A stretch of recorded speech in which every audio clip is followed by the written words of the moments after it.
ರಾಜಕಾಲುವೆ ಸ್ವಚ್ಛಗೊಳಿಸಬೇಕು, ಜಲಾವೃತ ಪ್ರದೇಶಗಳಲ್ಲಿ ಹಾನಿಗೊಳಗಾದ ಮನೆಗಳಿಗೆ ಸೂಕ್ತ ಪರಿಹಾರ ನೀಡಬೇಕೆಂದು ಆಗ್ರಹಿಸಿ ಎಸ್ಡಿಪಿಐ ಕಾರ್ಯಕರ್ತರು ಮಹಾನಗರ ಪಾಲಿಕೆ ಆಯುಕ್ತರಿಗೆ ಮನವಿ ಸಲ್ಲಿಸಿದರು.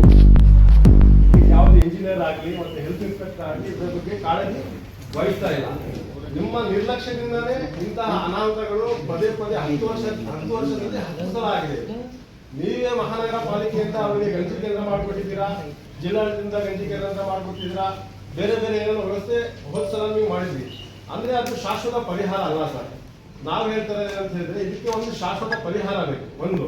ಎರಡನೇದು, ಮುಂಜಾಗ್ರತೆ ಕ್ರಮವಾಗಿ ಯಾಕೆ ನೀವು ಏನು ಮಾಡ್ತಾ ಇಲ್ಲ ಅದೊಂದು ಪ್ರಶ್ನೆ. ಮೂರನೇದು ಏನಂತ ಹೇಳಿದ್ರೆ, ಎಲ್ಲೆಲ್ಲಿ ಜಲಾವೃತರಾಗಿ ಮನೆಗಳಿಗೆ ಹಾನಿ ಆಗಿದೆ, ಕೋಟ್ಯಾಂತರ ಮೌಲ್ಯದ ವಸ್ತುಗಳು ಹಾನಿ ಆಗಿದೆ, ಅದಕ್ಕೆ ನೀವು ಮಹಾನಗರ ಪಾಲಿಕೆ ವತಿಯಿಂದ ನೀವೊಂದು ಒಳ್ಳೆಯದೊಂದು ಸರ್ವೆ ಮಾಡಿ ಅವರಿಗೆ ಸೂಕ್ತ ಪರಿಹಾರ ಕೊಡಬೇಕು ಅಂತ ಹೇಳಿ ನಮ್ಮ ಮನವಿ ಇಲ್ಲ. ಮತ್ತೆ ಇನ್ನೊಂದು ಏನಂತ ಹೇಳಿದ್ರೆ, ಏನು ಈ ಅಧಿಕಾರಿಗಳು ನಿರ್ಲಕ್ಷ್ಯದಿಂದ ಈ ಹಳೆ ಶಿವಮೊಗ್ಗದಲ್ಲಿ, ವಿಶೇಷವಾಗಿ ಹಳೆ ಶಿವಮೊಗ್ಗದಲ್ಲಿ ನಿರ್ಲಕ್ಷ್ಯದಿಂದ ವರ್ತಿಸ್ತಾ ಇದ್ದಾರೆ, ಇವರ ಮೇಲೆ ನೀವು ಕ್ರಮ ಕೈಗೊಳ್ಳಬೇಕು ಅಂತ ಹೇಳಿ ನಮ್ಮ ಒಂದು ದೂರಿದೆ.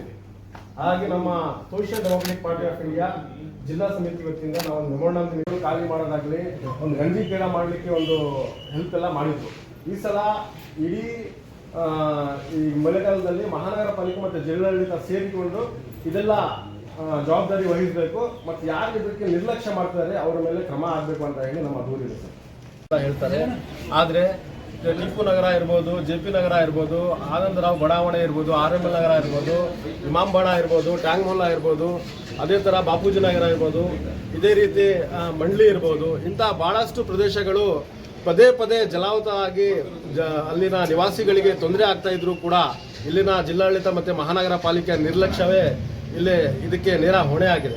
ಹಾಗಾಗಿ ಈ ನಿರ್ಲಕ್ಷ್ಯವನ್ನು ಬಿಟ್ಟು ಮುಂದೆ ಇನ್ನೂ ಮಳೆ ಇದೆ. ಇದು ಮೊದಲನೇ ಮಳೆ ಆಗಿದೆ ಈ ವರ್ಷದ್ದು, ಇನ್ನೂ ಭಾಳಷ್ಟು ಮಳೆ ಇದೆ. ಈ ಮಳೆಗೆ ಪರಿಹಾರ ಮಾಡಬೇಕಂತ ಹೇಳಿದರೆ ತಾವುಗಳು ಬಂದು ಅಲ್ಲಿ ಸರ್ವೆ ಮಾಡಬೇಕು.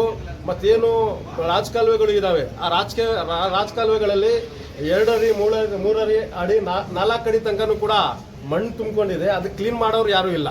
ಇವ್ರು ಬರ್ತಾರೆ, ಸರ್ವೆ ಮಾಡ್ಕೊಂಡು ಹೋಗ್ಬಿಡ್ತಾರೆ. ಅಲ್ಲಿ ಜನರಿಗೆ ಸಮಸ್ಯೆ ಆದಾಗ ಇವರಿಗೆ ಅದೆಲ್ಲ ಜ್ಞಾಪನ ಆಗತ್ತೆ. ನಂತರ ಮತ್ತೆ ಇವರು ಕೆಲಸದಲ್ಲಿ ಇವರು ಬ್ಯುಸಿ ಆಗಿಬಿಡ್ತಾರೆ. ಈ ಮಹಾನಗರ ಪಾಲಿಕೆ ಅಧಿಕಾರಿಗಳು, ಮಹಾನಗರ ಪಾಲಿಕೆ ಇಂಜಿನಿಯರ್ಸ್ಗಳು ಏನು ಮಾಡ್ತಾರೆ ಅಂತ ಹೇಳಿ ನನ್ನೊಂದು ಪ್ರಶ್ನೆ ಇದೆ. ಇನ್ನೊಂದೇನಂತ ಹೇಳಿದ್ರೆ, ಏನು ಜಲಾವೃತದಿಂದ ಬಹಳಷ್ಟು ಹಾನಿ ಆಗಿದೆ, ಆ ಎಲ್ಲ ಮನೆಗಳಿಗೆ ಪರಿಹಾರ ಕೊಡಬೇಕು, ಮತ್ತೆ ಒಳ್ಳೆಯ ಒಂದು ಸರ್ವೆ ಮಾಡಿ ಪರಿಹಾರ ಕೊಡಬೇಕು ಅಂತ ಹೇಳಿ ಸೋಷಿಯಲ್ ಡೆಮೋಕ್ರೆಟಿಕ್ ಪಾರ್ಟಿ ಆಫ್ ಇಂಡಿಯಾದಿಂದ ಆಗ್ರಹಿಸ್ತೇವೆ. ಮತ್ತೆ ಏನು ನಿರ್ಲಕ್ಷ್ಯ ವಹಿಸ್ತಿದ್ದಾರೆ ಅಧಿಕಾರಿಗಳು, ಆ ಅಧಿಕಾರಿಗಳ ಮೇಲೆ ಕ್ರಮ ಕೈಗೊಳ್ಳಬೇಕು ಅಂತ ಹೇಳಿ ಆಯುಕ್ತರಿಗೆ ಇವತ್ತು social democratic party of India Shivamogga ಜಿಲ್ಲಾ ಸಮಿತಿ ವತಿಯಿಂದ ಇವತ್ತು ಮನವಿ ಕೊಟ್ಟಿದ್ದೀವಿ. ಹೆಸರು Imran, SDP district president Shivamogga.